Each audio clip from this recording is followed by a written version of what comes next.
Everybody, welcome back to the Move Plus. We're doing a little mini episode to talk about Sepp Kuss, who just took the lead in the Vuelta a España, the first American in a decade to lead any Grand Tour. I hadn't realized it had gotten that bad, and also only the third American of all time to lead the Vuelta a España. Johan, how do you think Sepp is going? This is his third Grand Tour of this season, which makes it that much more impressive. And then, how do you see this playing out? Can he hold this thing? Can he win? From here, it seems a little hard to imagine, but this is a big lead he has, like over 2 minutes to the next serious GC guy. Yeah, I mean, first of all, incredible performance of Sepp Kuss already. The stage he won, and today Jumbo had a plan. They thought that Lenny Martinez could crack and that Sepp Kuss could take the jersey. And they were racing for the stage win also. So I'm really impressed, first of all, with him. To see that he's still on that super high level. It seems to me like he's the best of the three Grand Tours at his level here. It's difficult to compare the Giro and the Tour and the Vuelta. You also have to compare the level of his competitors, but he's definitely on a really, really high level. I think that it was a goal of Jumbo-Visma to try to get Sepp Kuss in the lead as a reward for all the work he has been doing in the last 3, 4, 5 years. You could see that, Vingegaard was incredibly happy for him. Roglic is incredibly happy for him. So he's a special guy in that team, and they wanted really to do something for him. And I think, him being in the leader's jersey now of a Grand Tour is just the best reward you can get as a worker, because he's always thinking about his teammates in the first place. We'll see now. Now he's in the lead. There's still a long way to go to Madrid. He does have a 2-minute 30, 2-minute 40, 2-minute 50 lead on the other GC guys. Personally, I think it's going to be the mentality. Sepp Kuss does not have the mindset, and maybe doesn't want to have the mindset of a leader of a team. That's going to change now a little bit, but still, in my mind, it's still Roglic and Vingegaard who are the leaders of Jumbo-Visma. And so we'll have to see now what's going to happen on the big mountain stages, which are Tourmalet and Angliru. Those two climbs are super, super hard. There's a lot of other climbs, but in theory, those are the two biggest climbs. And especially in the time trial, historically, Sepp Kuss would lose over a 25-kilometer time trial. Normally, it's at a rate of a minute per 10 kilometers, normally, for a climber non-time trialist, which I think we can say Sepp Kuss is one of those riders. But, with the condition he has now and with the motivation he must have, he may lose less. I also think that Jumbo-Visma will want to keep him up there as long as they can to have a third card to play.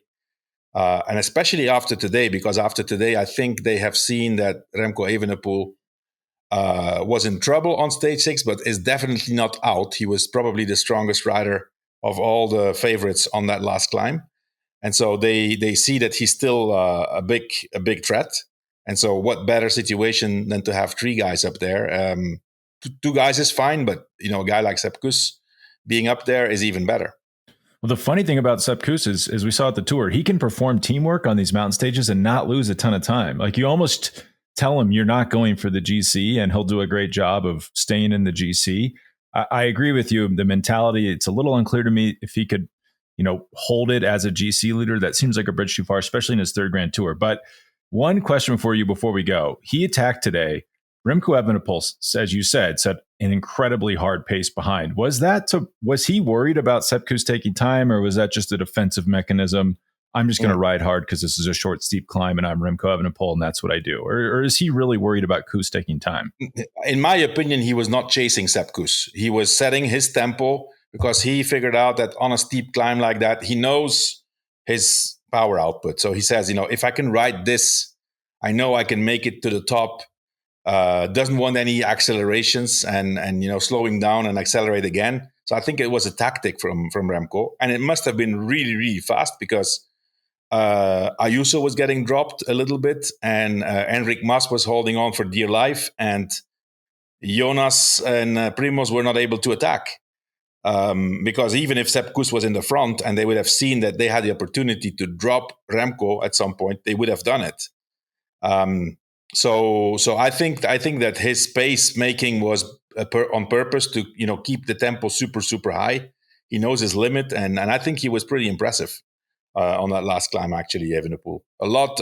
I mean, a lot of people were thinking, it's steep slopes. He's not good at that. That's the what people say. I mean, I don't know. I mean, I've seen him go away on climbs in Liège-Bastogne-Liège and San Sebastian. Yeah, those are two pretty steep climb races. So, but it's not the same. It's shorter, So I mean, I understand what they say. So today was a good answer of Evenepoel, but at least Sepp Kuss could hang in there and distance Lani Martinez and stay at the same time as Marc Soler, who's now in second. So, I mean, what a day for him. This is like, I think, he won stages already in the Tour. He won stages in the Vuelta. Don't think he won any stage in the Giro yet. But, being the leader of a Grand Tour, that's something really special. And he deserves it, really. I mean, what a guy. What a guy. Yeah, and I think it will boost his profile in the U.S. It's great for him. I mean, he's an unbelievably talented rider. I'm so happy for him.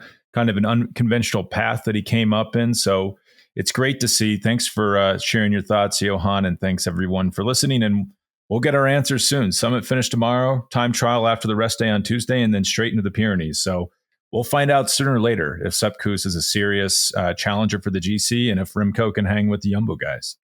Yeah, well, I mean, one thing I would like to add in the advantage of Sepp Kuss is that he's now in this position, but there's basically no pressure on him. Nobody expects him to be the leader in Madrid. So that could be an advantage, I mean, I wonder, I'm really curious to see what's going to happen on the Tourmalet when Jumbo definitely will have a plan to break the race apart. And in theory, it should normally be Sepp Kuss normally leading it out or making the tempo for Jonas and Primoz. So I'm curious to see what's going to happen there. Me too. I mean, he has shown he can blow up a race and not get dropped. They should just keep that champagne away from him. I mean, he was chugging the cava the other day on the podium, said he was drunk the next morning. So let's just hope they keep him separated from that champagne for the next few stages. Yeah. Well, good luck to Sepp. Well, yeah, I agree. I'm excited to see what he can do. And thanks for listening. And thanks for your thoughts, Johan.